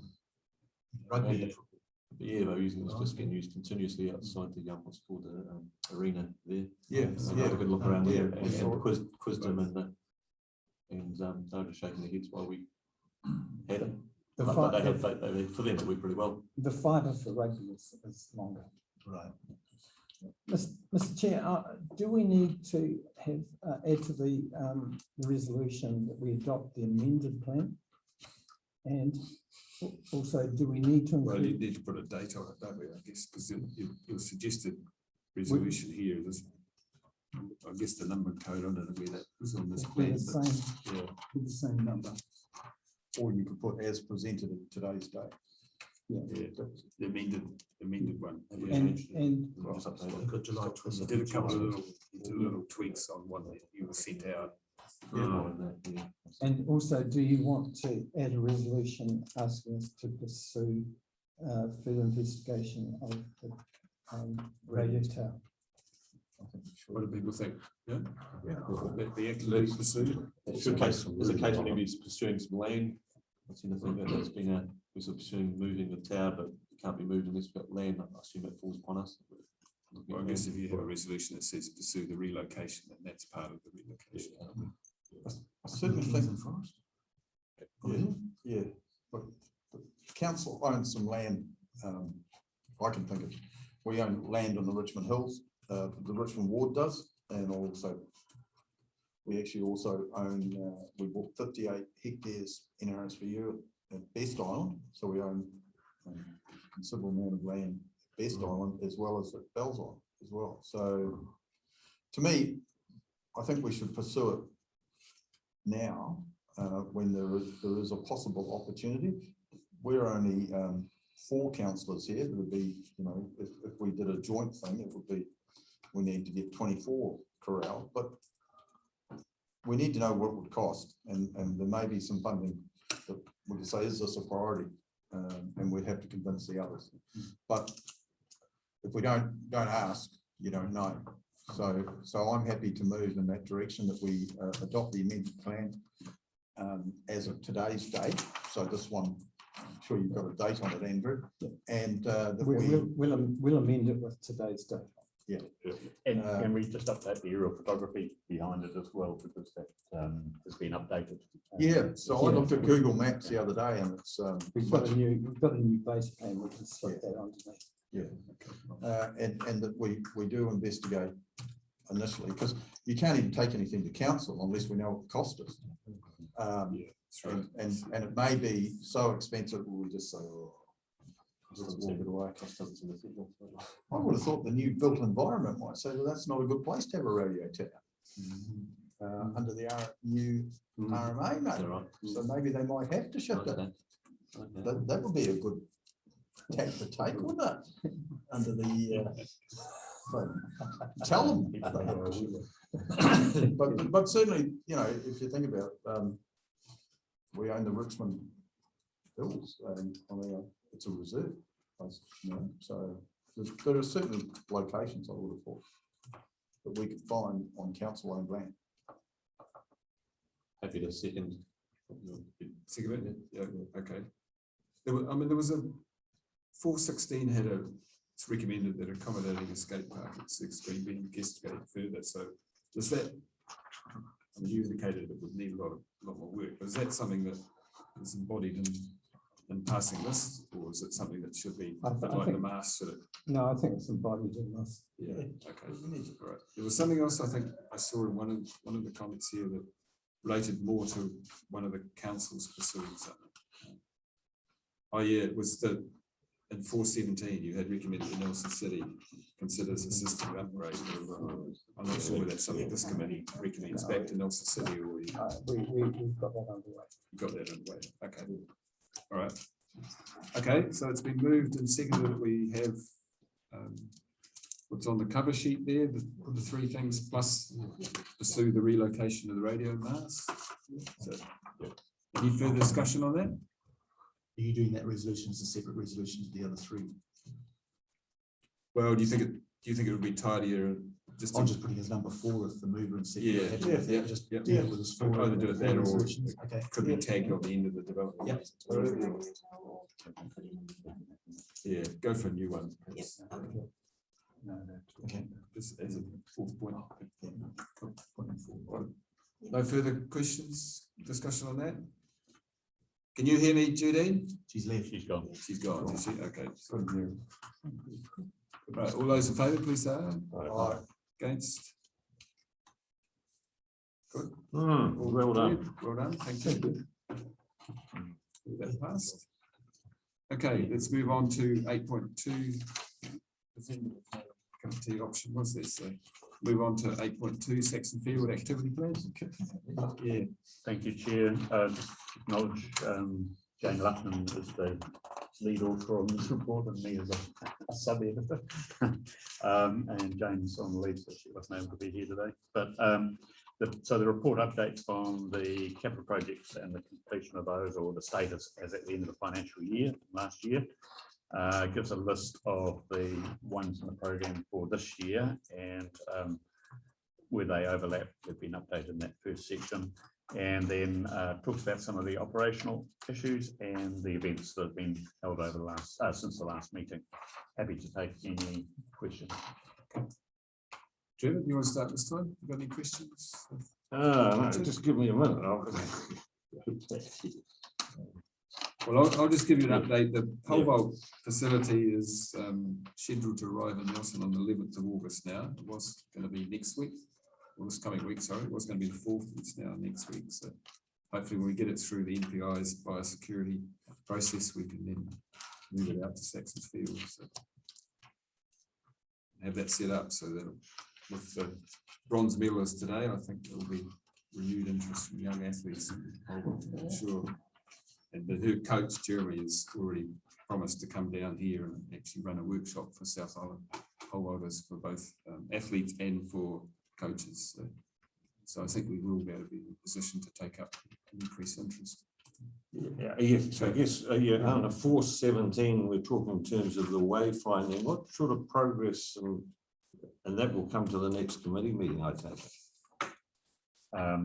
Yes, that will be further updated at the next meeting, but there's, you probably have already noticed around some of the entrance ways, some of the signs come up. I think the taggers are noticed because I know this one's already been tagged on the main road, so know that that'll get sorted by now, mate.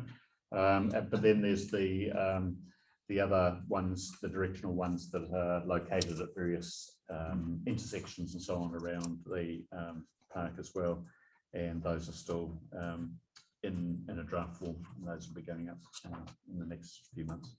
So while we're on the subject of car parking, I take it that all the car parking that's taking place down off the Champion Road entrance is the staff of the supermarket.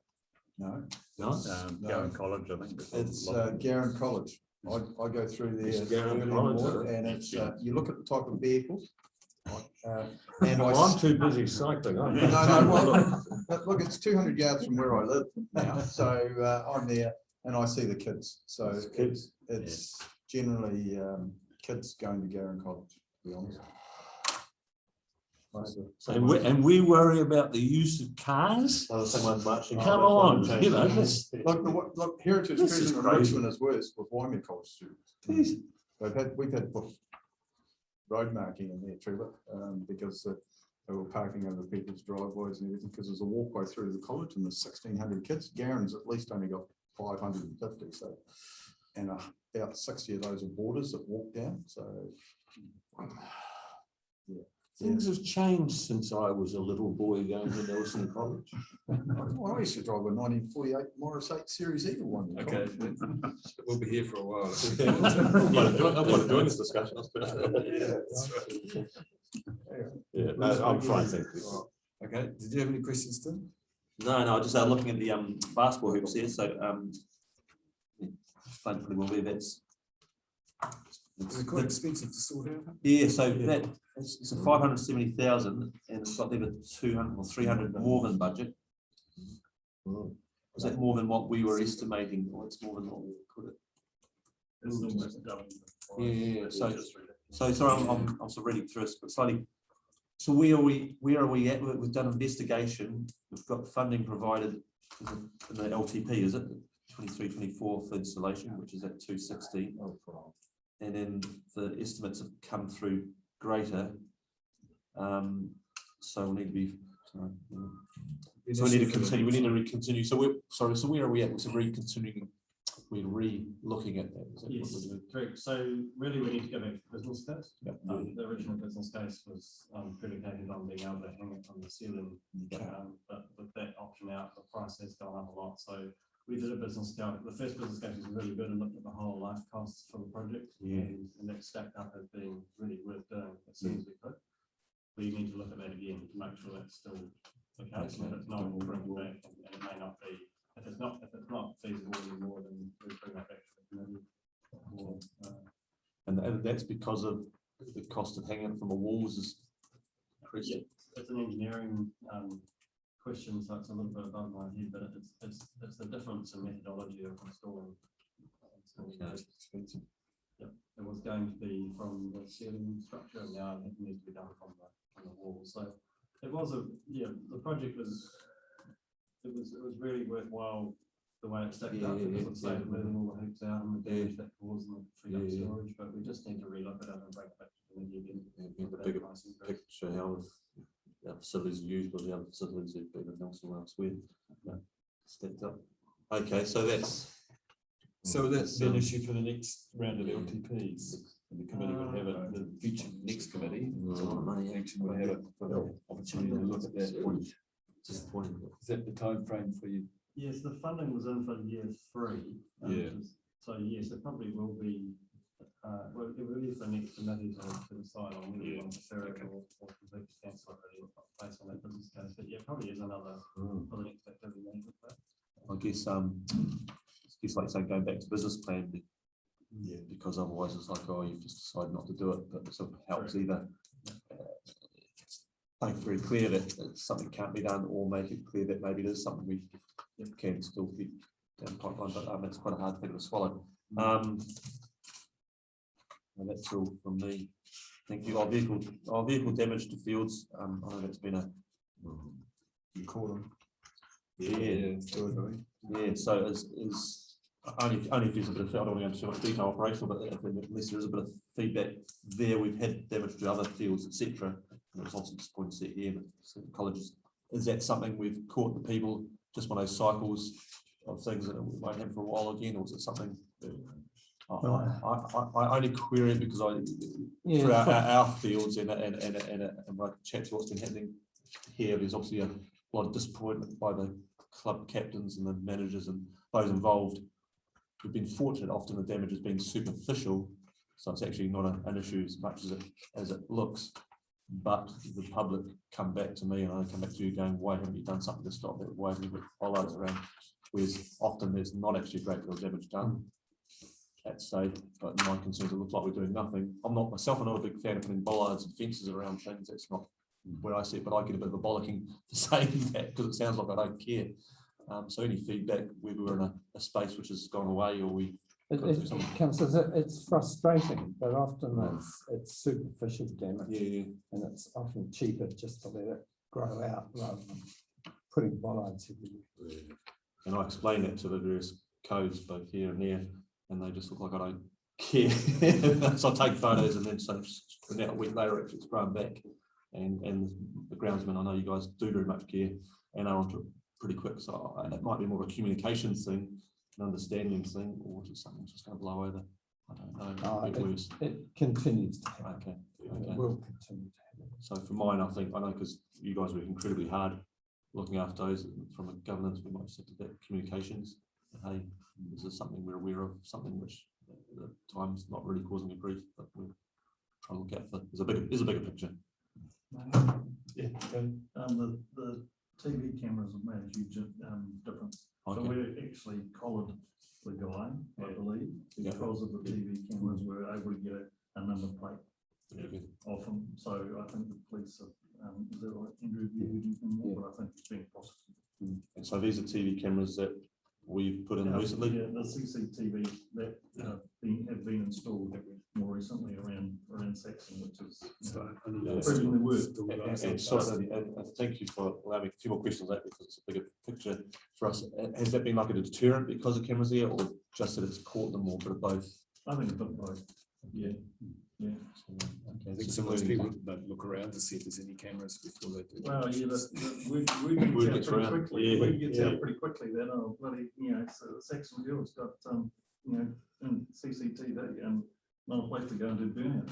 No, Word does, because like BCI Park, before I was a councillor, people would donate up at 1 in the morning, and I'd be up, I'd run out there, and I thought he's some crazy guy.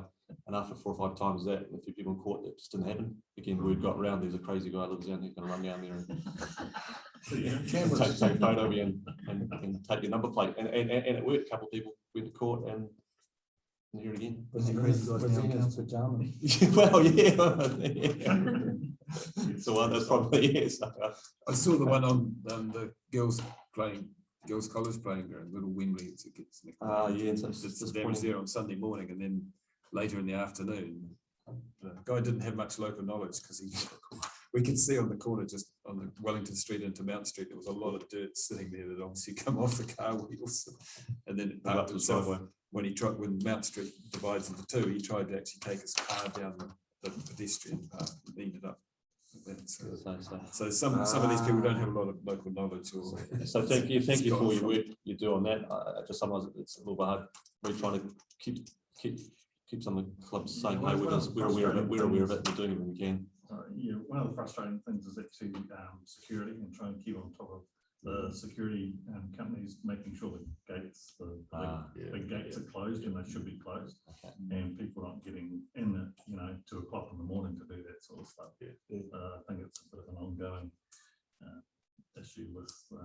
It's been an issue with the athletics track because it's not locked. It's supposed to be, and it's getting regular reports from users. It's not sorted, even though I've been in touch with Mitch. That's not good enough, because it's paid to do a job. Yeah. So thank you. Cool. Okay. All right. Look, I'm happy with the report. I'd just like to talk about that cricket presentation we had this morning. So it's 20K, 25, 20. Well, he says he thinks he can do it cheaper.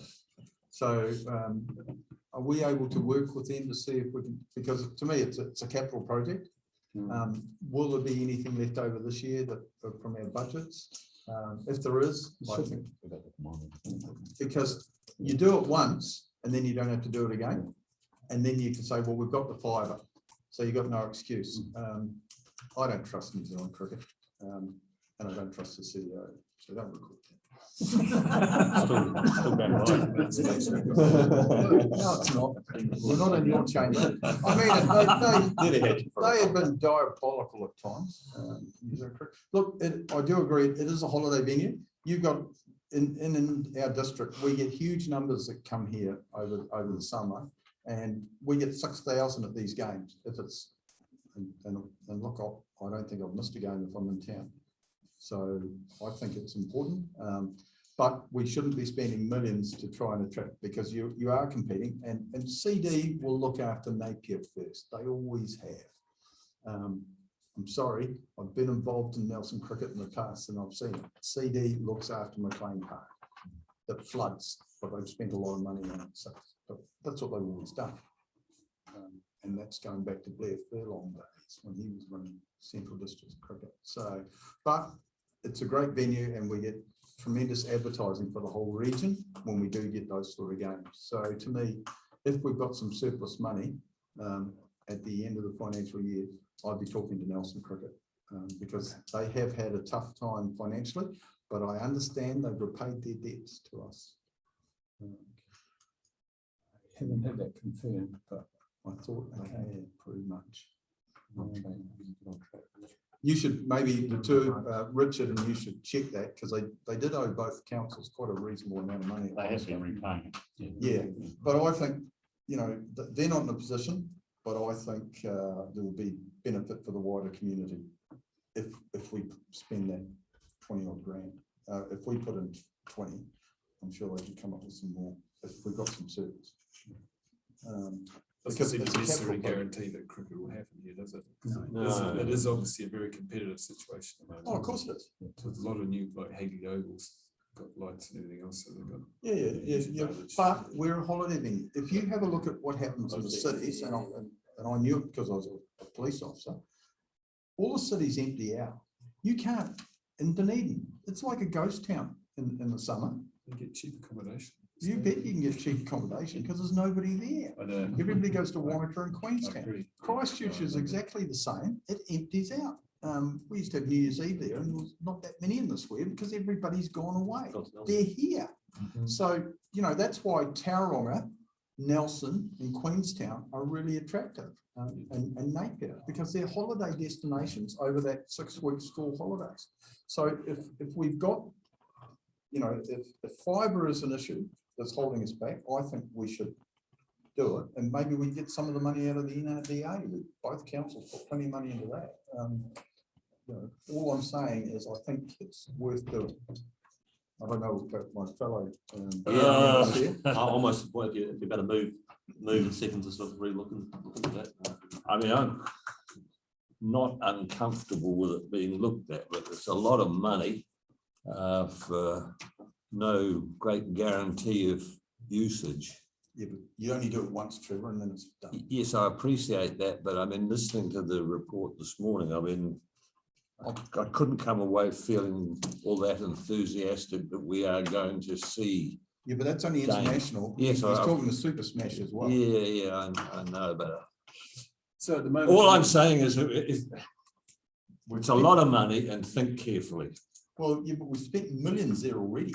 If you have a look at what that facility is worth, 20 grand to give us some fibre, I think is actually not a lot of money compared to the millions that have been poured into that.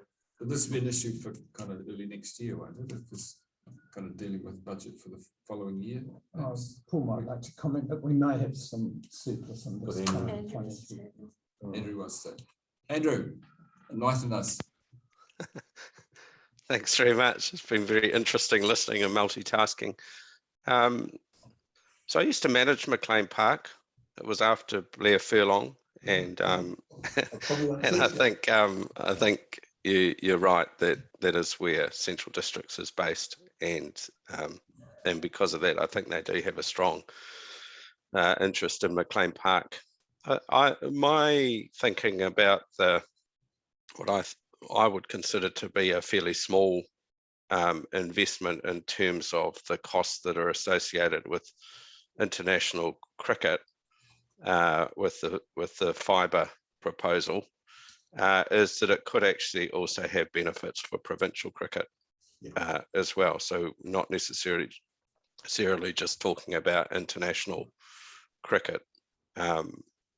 And I know a lot of the expectations from New Zealand cricket in the past that I've dealt with have not been in the tens of thousands, they've been in the hundreds of thousands of dollars or millions of dollars of upgrade of facilities. So when I heard Tim suggesting 20 to 30,000, that didn't really concern me at all in terms of the value that could add to our venue, whether we get international cricket or not. Okay, so do you see it potentially being an issue for next year's budget, or if there's a surplus from this year to reallocate? Is that kind of an option? Yes, it is. There is ongoing work happening at Saxton over with the work we're doing with the stormwater and everything. So on that the surface. So I don't see why it couldn't be considered in amongst that. Yeah. Procedurally, is there something we could, as a governance, probably be a move for seriously looking at that? Is that useful, Andrew, to ask you? Would that be a useful thing, or you think it's already covered under just conscious of some bidding coming up for that? And there will be, I guess, a capital budget that comes through to the next committee after the election, I guess, to consider. Yeah. Well, I think it's worth either having it noted in the minutes. Probably having it noted in the minutes is probably enough, I would imagine. Staff can take that away and consider it in the AMP. Happy with that? Yeah, well, Tim and I supported. So Yeah, I'll I- check- I'll check- I'll It check would be the something minutes. we'll just, So I'll make sure there's- I'm conscious of that, I don't understand the expression so much, but there's some bidding or so forth, and trying to get that indication to the, was it New Zealand cricket that there's possibly movement ahead on that. So don't completely write us off if there's some gains there, but not trying to get the horse before the cart, but if there can be a strong notation in there to come back to us shortly or get some movement on that. I don't think 20-25K doesn't, for me, I'm always conscious of every dollar, but that doesn't seem like a lot of money for what I understand is some real gain, even if it's for a marketing perception gain for the bids that go out there. So it's another tick box ticked. Yeah. Okay. Doesn't sound like there's much on offer this summer anyway. So. No. All right, okay, we'll make sure that's in the. Any other final comments on the activity report? Queries or anything? Okay, thanks to the authors, various authors, including those that aren't present. Both the reports. So that's the end of the business today. So I think it's pretty, we talked earlier, this is the last meeting of this particular committee, so. Not yet. You're going to see this. Sorry, we better do that, didn't we? Yeah, thanks for reminding. Yeah. Okay. He moved it, I'll second it. Tim's moved it, get seconded it, so that committee receives the Saxton Field activity report. Number that's there. All those in favour? Against, carried. Great, thank you. So thank you very much for your contributions, not just for Day, but over the term of this committee. So, and I wish you, those who are retiring, enjoy your retirement, Trevor. Those who are seeking re-election, good luck, and hope you can be in a position to continue the good work that's, I think, been done over quite a few years now in Saxton Field. So good luck for that, and thanks to all the staff, including those who may be retiring in the near future. Again, Andrew and Richard, yes. So if you finally manage to retire, or you're allowed to retire. This is still work in progress. This is still work in progress, Andrew. Just make sure you download all the other stuff. Pass it on to other staff. Well, if I may, Mr. Chairman, I'd just like to say thanks to you all. I've actually thoroughly enjoyed the Saxton Field Committee work. Sometimes other parts of your council work, we'll use the term advisedly, isn't so easy and a little more difficult, but this is a real pleasure to have served on here, because I think the facility we've got is absolutely amazing, and the potential for further use is great. So all I can do is wish you all the best, and yeah, thank you for putting up with me. Cheers. This is not your last, I know you're retiring, but this was. Well, I'm told that this is the last meeting of this. We've got a few other meetings yet, Trevor, on other things. Yeah, I understood that Last this one is for Saxton. Yeah, That's one for Saxton. last one for Saxton. last one. So I think it is worth reflecting. In the last few years, we have, despite COVID and the challenges of that, we have actually got through a reserve management plan process. We've got through this development plan finally. We've got a lot of progress happening on the marketing stuff as well, and all the elements of that. So there's still rollout of a lot of that to happen, but I think we've kind of set a good framework. I think. So, And completion of the road. yeah, well, that's right. There's been work happening on the ground. can I just say, when I started here in 1986, and Peter Malone brought me out, and we owned this bit of land here, and he had his mates from the vintage farm machinery club, and they were ploughing up an area to make a football pitch, and they were doing about 3 furrows a day. And I'd come from Hamilton, where we were developing 50 hectares a year using latest technology, laser management, laser controls on the tractors. Everything was done automatically. He said, "What do you think? What do you think?" I thought, "Well, this is difficult. I've only been here 2 weeks." So I said, "Well, Peter, how about you be the mayor and I'll be the manager of Parks and Recreation?" And he said to me, "Well, you've got to prove yourself."